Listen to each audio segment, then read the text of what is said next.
Energi adalah cahaya hidup, persembahan alam untuk kita kembangkan, memberikan sentuhan semangat, menerangi kehidupan. Begitu banyak manfaat yang bisa kita gunakan. Awali kesadaran kita, ciptakan sesuatu yang baru untuk masa depan. Energi ramah lingkungan. Green Energy, dari kita untuk negeri.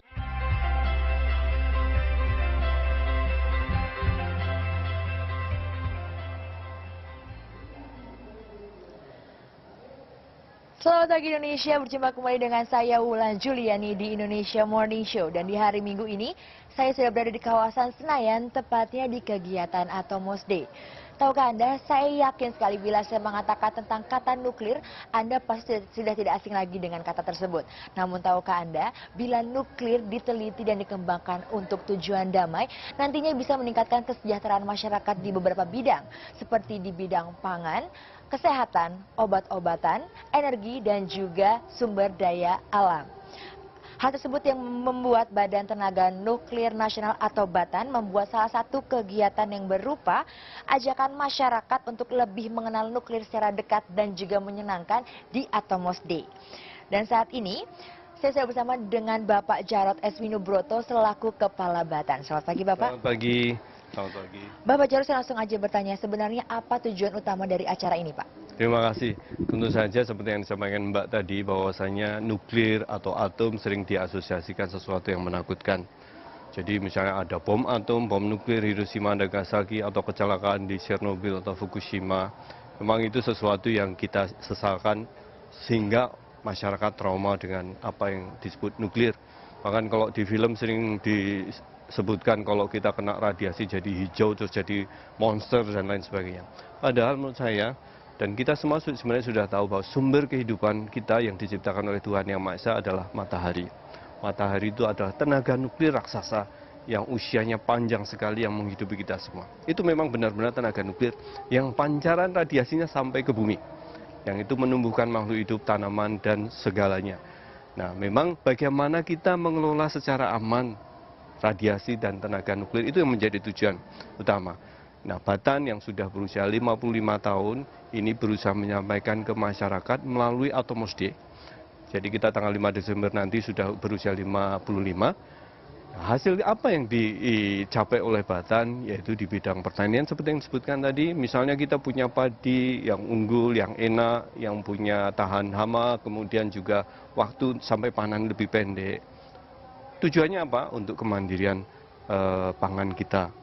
Yang kedua untuk kesehatan. Jadi kalau misalnya untuk bagaimana memerangi penyakit kanker, mendiagnosis, kita menggunakan teknologi nuklir.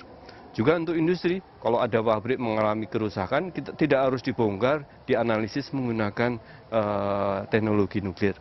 Dan di samping ke depan, bahwasanya karena kita penduduknya makin banyak, industrialisasi, kita ingin sejahtera, butuh energi. Dari mana? Salah satunya dari tenaga nuklir. Tidak hanya dari minyak dan gas atau batu bara yang mungkin ada usianya dalam waktu dekat mungkin mulai menipis. Kita juga butuh matahari, butuh juga angin, tapi juga butuh nuklir yang dikenal sebagai tenaga yang bersih lingkungan. Itu kira-kira tujuannya atau mesti kita ingin mendekatkan ke masyarakat.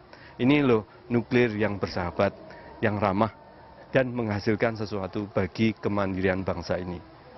Lalu Pak, di sini ada anjungan atau booth apa saja Pak yang bisa dilihat oleh masyarakat, dan apakah masyarakat bisa terjun langsung Pak di booth-booth tersebut? Ya, booth ini memang sudah mulai diselenggarakan tanggal 29 November dan hari ini terakhir sampai malam. Jadi Bapak Ibu penonton bisa menyaksikan. Booth ini kita ciptakan untuk menyampaikan ini hasil dari BATN. Tidak hanya BATN saja, pelaksana atau pengguna iptek nuklir itu dari swasta, dari lembaga-lembaga lain juga menggunakan. Sehingga masyarakat, terutama generasi muda, bisa berinteraksi. Tidak hanya melihat saja, kan kadang-kadang bosan kan kalau melihat poster. Tapi bisa berinteraksi, main game, bahkan bisa bertanya pada ahlinya, ini apa sih, dengan terbuka dan gratis. Jadi ini bisa membuat masyarakat menjadi dekat dengan nuklir, dengan radiasi. Nah, moga-moga dengan cara inilah kita bisa menyampaikan ke masyarakat, moga-moga lebih maksimal dimanfaatkan oleh masyarakat. Tapi alhamdulillah kita melakukan jajak pendapat secara nasional. 70% atau lebih dari 70% masyarakat itu, jajak pendapat yang kita laksanakan secara nasional, itu mendukung pemanfaatan iptek nuklir. Ini suatu hasil yang menurut saya menggembirakan sekali. Ya. Berarti kalau harapan ke depannya dari diadakannya Atomos Day ini apa, Pak? Ya, tentu saja kita bagian dari pemerintah. Pemerintah itu menyadari bahwa nuklir kalau tidak kita manfaatkan, maka sia-sia. Maka Batan mempunyai tugas mensosialisasikan kegiatan-kegiatan yang terkait dengan nuklir dan radiasi.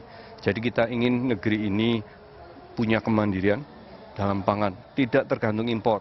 Impor padi, impor kedelai, impor gandum, itu kan sesuatu yang memprihatinkan kita semua. Itulah cara kita ikut membangun negeri ini. Kedua juga kita ingin masyarakat makin sehat dengan kita ikut mencari teknologi untuk memerangi kanker misalnya. Atau termasuk yang saya lupa untuk menyampaikan, mencari air. Sumber mata air di daerah yang kering misalnya menggunakan teknologi nuklir nanti akan ditemukan dan bisa dimanfaatkan. Itulah salah satu cara kita juga membantu daerah-daerah kering misalnya di Gunung Kidul atau di NTT supaya masyarakat lebih sejahtera. Nah, kalau PLTN memang mungkin jangan-jangan masih kontroversi, tapi kita akan terus-menerus menyampaikan ini ke masyarakat supaya lebih ramah lagi. Pertanyaan terakhir saya ya Pak, kenapa tanggal 1 Desember yang dipilih untuk melaksanakan acara ini? Ya, sebenarnya rangkaiannya cukup panjang, jadi mulai seminggu yang lalu kita melakukan kegiatan, termasuk kita mengundang wartawan. Tanggal 1 itu tanggal yang menurut kita sesuatu, kita memulai di bulan Desember dengan semangat baru, dan menjelang tanggal 5, sebenarnya puncaknya tanggal 5, kita membuka kepada masyarakat dari tanggal 29 sampai tanggal 1. Nah, tanggal 1 karena hari Minggu, tanggal 5-nya bukan hari Minggu. Nah, itu kira-kira supaya masyarakat bisa hadir ke sini dengan membawa keluarga,